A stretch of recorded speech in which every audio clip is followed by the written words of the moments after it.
Late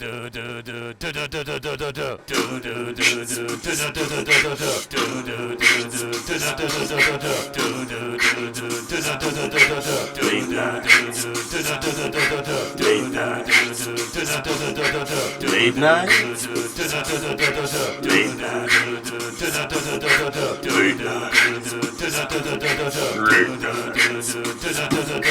Late night. That sucked. Hello, Notre Dame. Welcome to another episode of Late Night. I'm your host, Jackson Herrfeldt, as per usual. Sweet. So we got a couple things going on in the world today. Apple, the tech company, not the fruit, is refusing to unlock the phones of the San Bernardino terrorist shooters in protest for government regulation on security. I just want to say, if this means anything, Apple, I forgot my passcode, and I don't think I can unlock it until 2072. It'd be great if you could get that out there. That'd be great. Thanks. Boxer Manny Pacquiao is actually in hot water recently because he was saying that gays are worse than animals because animals don't engage in homosexual activities. First of all, wrong. Second of all, this is all coming from a guy who lost a fight, possibly the biggest fight of our generation, to a hugger. Let's remember that. So the Grammys were this past weekend. Taylor Swift won big. I know it's probably big for you Notre Dame people out there. Taylor Swift won big for Album of the Year. Instead of Kanye West getting on stage and challenging this, he complained on Twitter that he's bankrupt now. So it looks like only Kanye loves Kanye. Sad day. Ted Cruz, just to talk about some political news, challenged Donald Trump to actually sue him after Donald Trump filed a cease and desist letter over a Cruz campaign ad. Meanwhile, Jeb was like, guys, you could sue me too. Wouldn't that give me more votes? Huh? Guys, look at me. And Donald Trump probably yelled at him or called him a wimp or something like that of that nature. In more local news, wide receiver Corey Robinson was recently elected as the new student body president. Later on the show tonight, we'll have Becca, Blaise's vice president, to interview. This proves once and for all that at Notre Dame, our most important trait is... Hold on a second. Yep. Football. It's football. Football is our most important trait. Just make sure that's clear. Lastly, in sad news here today, you may have heard that we lost a very important member of the Notre Dame community, Club Feeve, or Fever, Club Feeve, any way you want to call it. It's a pretty sad day for Notre students. I actually have never been to Feeve, but we received a letter from an anonymous viewer of the show who wrote a eulogy to Feeve, and I would like to take the time to read this letter now. It's actually a nice eulogy. It's very touching. My rock, my strength, my ever-expanding ocean, you are like no other. No one else understood this world's need for broken urinals and TVs from the 90s like you did. I remember when I first met you, young, naive. Little did I know that you would sweep me on the dance floor, spin me around, and have me drunkenly talk to that one cute girl from my philo class, only to be rejected. Your ever-pausing music always made me sing the whole chorus, even if I didn't know the song that well. Your multi-layered construction always kept each bar a mystery of which one had the cheapest drinks. I'll always miss your weird middle-aged patrons sitting in on the balcony looking out amongst a sea of sweaty white kids who don't know how to dance. I'll never forget or understand your weird designs that accompanied your music, or the ever-changing location of The Cage. I'll always wonder how your bouncers always seemed to have a bowl of candy, even when it wasn't Halloween. I'll forever miss making it to an 8:20 on Friday, only to find out I did run into that someone from my class the night before. I wish you the best on your next journey. My fever has subsided to a boring 98.6 today. Thursdays will never be the same. Anonymous. On a happier note, we have a great show for you guys tonight. Becca Blaise is here to do an interview. We're going to play a fun impersonation game with her, so stick around. We'll be right back. No, absolutely not. You again. Unfortunately, it is. Hello. Hi. Hey everyone, it's Danielle Stefania again. This is another segment where NDTV has me embarrass myself to make people feel awkward for your enjoyment. So I'm going to go around asking people really weird questions as a compatibility test, and we're just gonna see where it goes from there. So what's your name? My name's Henry Mulholland. Will. Hi, Will. I'm Danielle. Dominic. I'm Tyler Ewer. Okay. Coleman. Cool. Michael. My name's Matt. This is a compatibility test to see if I'm compatible with you. Oh Lord. Alright. Do you like lizards? And would you be okay sharing a living space with about 20 of them? Yes. So do you like lizards? Do I like lizards? Sure. Yes. Lizards are great. No, I don't. Well, how would you feel like sharing a living space with like 20 of them? Probably hate myself. Not particularly. I'd be very okay with that. How big is the space? If I told you to jump off a cliff because there's a net at the bottom, would you trust me and jump? Sure. How would you feel if I pushed you? Not as good.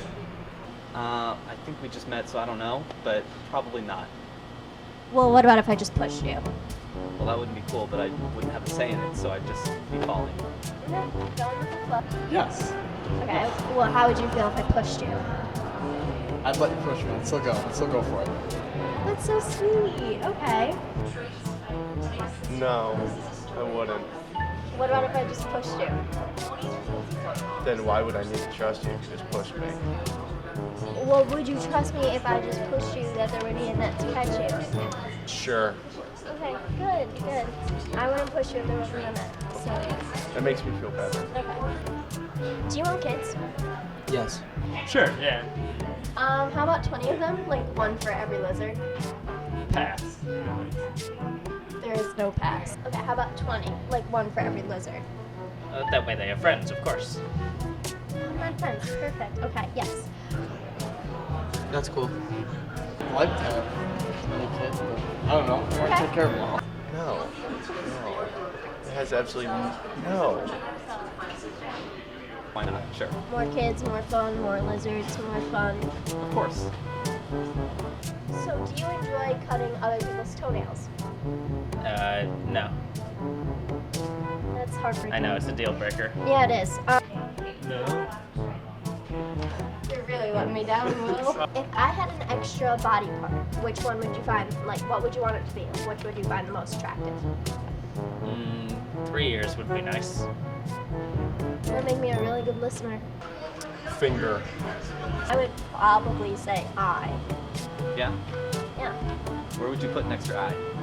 on my forehead. Their belly button would be cool. Another voice. I don't know. Arm?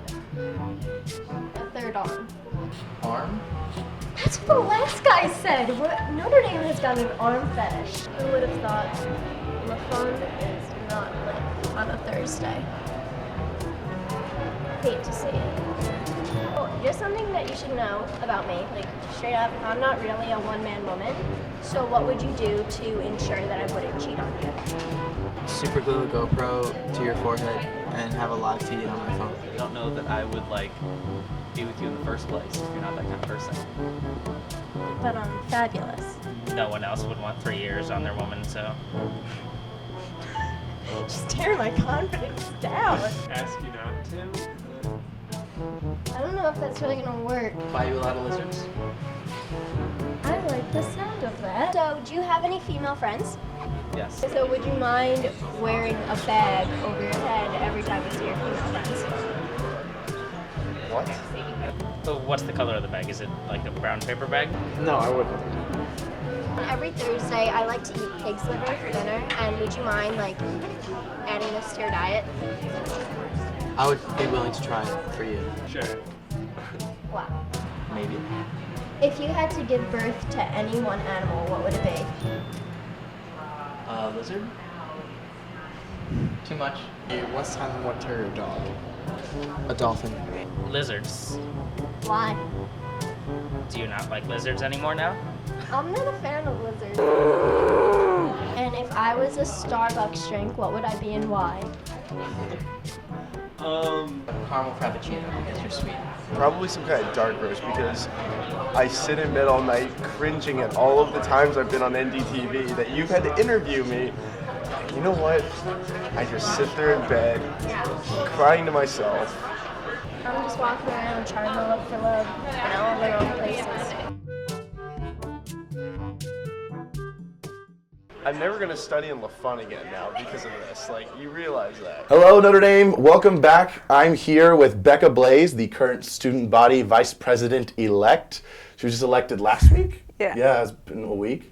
Was it a week? Oh, maybe a week before that? Losing track of time. Maybe, I was going to say, Going it sounds pretty fast. crazy right now. So, you're newly elected with your president being Corey Robinson. It's pretty Yep. exciting. Tell me about kind of the process you guys went through from like, just maybe like when you guys knew you wanted to run to like the whole election process and all that kind of stuff. Yeah, so, well, let's see. I met Corey last summer. We became good friends, and then we were friends all last semester.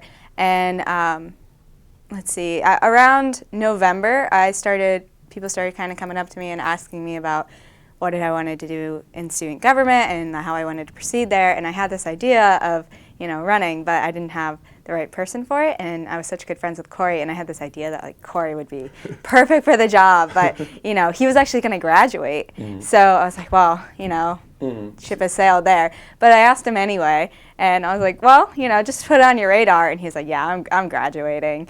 And then a day or two later, he actually came back to me, and he was like, hang on. Like, how can we make this happen? And so that was in November of last semester. Mm-hmm. And pretty much from that point on, like, we really started working on our platform and, like, started meeting with people. That's really been the, like, primary bulk of it all is meeting with students. Mm-hmm. So, like, sitting down and asking them, like, what do you care about? Like, you represent, like, the Native American Student Association. Like, what do you care about? Like, what do you want to see tangible change, Mm-hmm. So that was from November, and then all throughout Christmas break, we worked on it. We just, like, Skyped every day and just, like, Google Doc, typing every person we knew, like, everything that we could think of for the platform, like, really hammering it all out. A lot more than I did over winter break. Like yeah, so that was all over winter break. And then, let's see, the day we got back, petitioning started. Wow. Yeah, so we had already like reached out to a lot of people by that point and mm-hmm. told them that we were interested in running and that we would really love to have their support. So we kind of like really built our team, mm-hmm. Like our core campaign team, and then all of these like primary contacts. So we had petitioning for 2 weeks at the very beginning of school, mm-hmm. and then campaigning began at the end of January. Wow. And it ran for 2 weeks long. It's very long. Normally it's only a week long. Oh, geez. Yeah, but the way the Sundays in February worked out in the Constitution, we ended up getting 2 weeks. Lucky us. That's exciting. Yeah. So then the entire campaign process began, and we were like very strategic about how we wanted that to play out. So we. The day that we announced like officially our candidacy, most mm-hmm. people knew it was coming because when we would petition, we would say, we're interested in running. Yeah. But then the day that we officially announced, we had a big rally mm-hmm. In the Getty's basement mm-hmm. where we like had all of the people that we had reached out to come down to the rally, and we, pretty much like dropped all of our social media at that point and like changed our profile pictures. Like threw it all out there at once. Threw it all out. Had the roommates throwing stuff. Yeah, we had everyone like like message your friends, change your Facebook cover photo, like stuff like that. Like share the page. So yeah, and then we like before we did that, we like walked all those people through our platform. We were like, we want you guys to be the first people to see it, and then yeah, we released it all, and then from that point on, we're campaigning, and we would reach out. We continued to meet with people all throughout that process. That was probably the best part. And then we would dorm storm in the evening, so we would. Go door to door and like knock on people's doors, give them a pitch. Yeah, I actually have a funny story about that because Corey Robinson came to my door, and that was pretty exciting because I've never met him before. But he was really nice and really friendly, and he was asking for my vote. And sadly, I am actually an elected official. I'm an elected sub-rep, so that's like the lowest of the low elected official. But I technically am an elected official, and my roommate Jack Hill, who mm-hmm. is elected in Senate, so I felt so bad. I was like, I would love to endorse you and put like a sign on our door or whatever, but I can't. And I felt so bad because we actually had other people come by, and I was like, it was such like a sad your moment. hands are tied. Exactly, you literally can't be there. But he was really nice and he was really friendly when he came by. Yeah. Now, one question. There's been rumors surrounding about the actual, like, when they tell you who won. I heard it's a lot like The Bachelor. Can you please explain? That was what I heard. Yeah, it is. Yeah, it's actually like the weirdest thing ever. So, Election Day was February 10th, and it's the polls are open from 8 a.m. to 8 p.m. Right. And like all that day, you do not stop moving. Right. And if you do, you're just like texting people, messaging them, Yeah. whatever. And then at midnight is when they announce the results. So what they do is like 8 p.m., everything's closed. You kind of slow down for a minute. We met up, we debriefed, and then, took a nap. And then midnight came around, and they bring, you go up to the third floor of the fund, and you go up there with like all your friends, your whole team, and then they take the candidates away from all of your friends, and they bring us into a room, and it's like the 3 tickets that we had, and then Judicial Council President and the Vice President of Elections, and then our SIO advisor. And they have 3 envelopes, and they make us all agree what we're going to do with the information, because inside of the envelopes is the results, but it doesn't just say who won. It's a pie chart.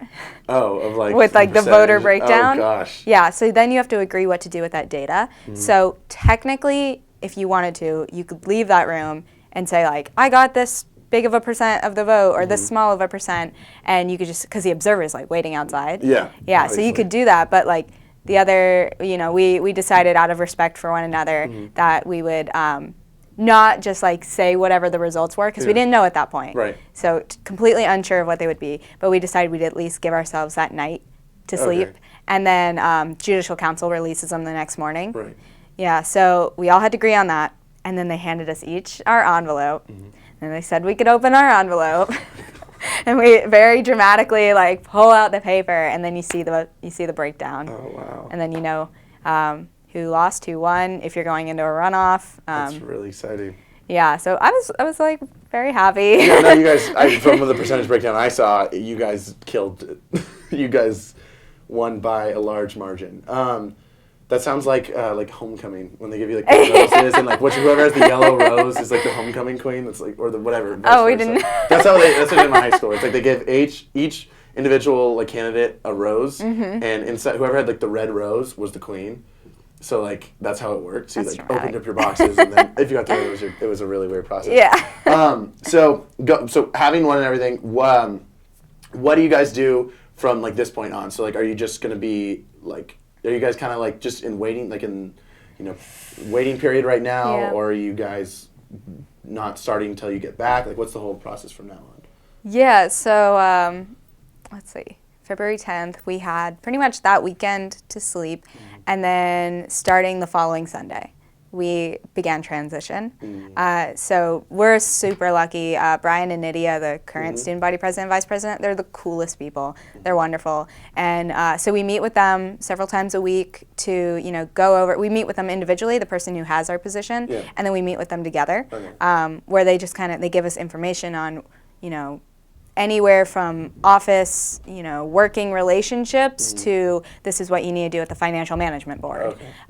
So kind of like showing us the ropes on the ins and outs. So we've already begun that. We've been working on it. We've already started meeting with students and some administrators as well. So really, we really start, and then we try to like get the ball rolling so that when we take office on April 1st, like first weekend, change is happening. Yeah, and then so we'll have that entire month of April at the end of the year, which will be awesome. Yeah. Hopefully I think we'll get a lot done when you move into the during White that House. time. That's the Yeah. All the furniture goes That's when they in. give us the dome. Exactly, I get you. Yeah. Just one last thing I have to say. So, because Jack Hill, who's my roommate. Yeah. I just want to say that if there's any perks that I could get out of this, that would be great. Also, my roommate, Alex Shellhorn, he said I had to name drop today. I'm just name dropping him. He would like perks as well. So just keep that in mind for future stuff. So sweet. When we get real quick, we're going to go to a quick break. When we get back, we're going to play a fun game. Requires celebrity impressions. So we'll see how well you can do with this. We'll be right back.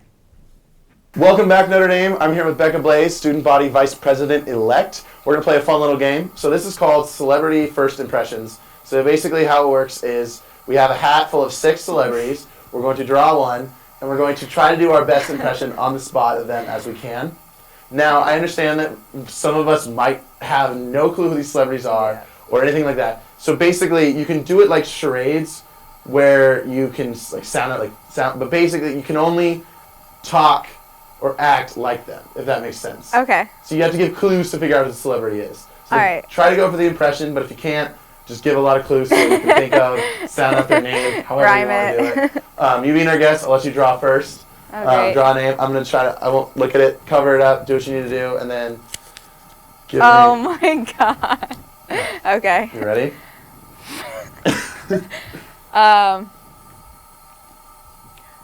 I will build a wall around Notre Dame and make South Bend pay for it. Donald Trump. Yes. Let's go. Got it. That was a good one. High five. I like the wall thing. That was fantastic. Okay, ready?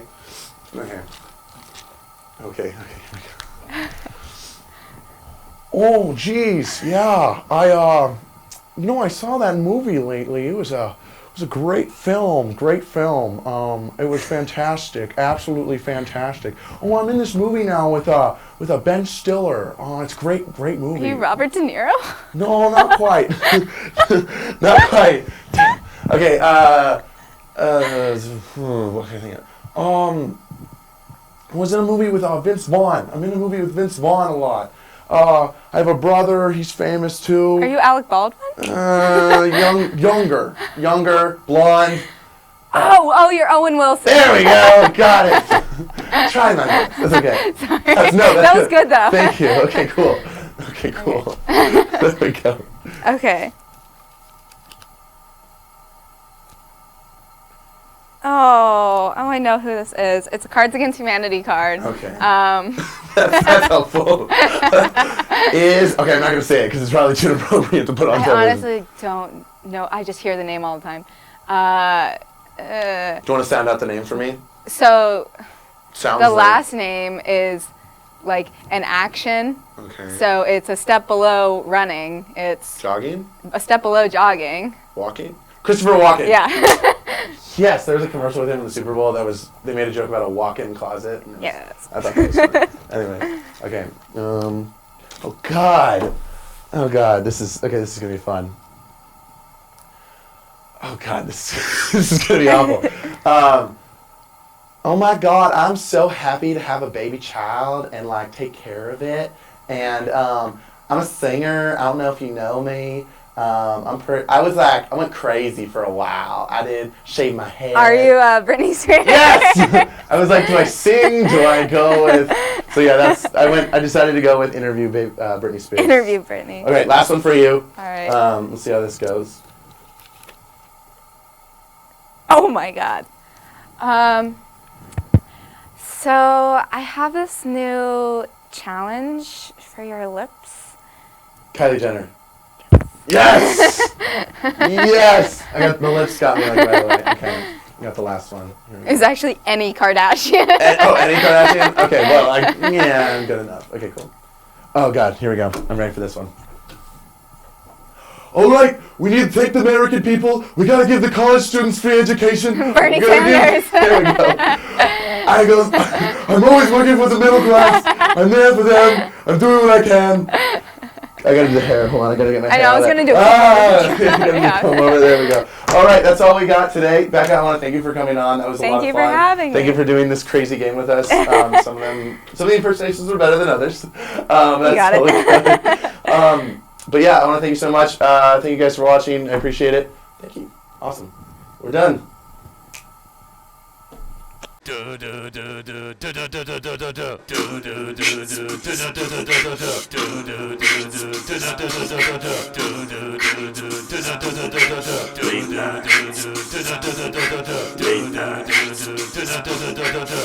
night.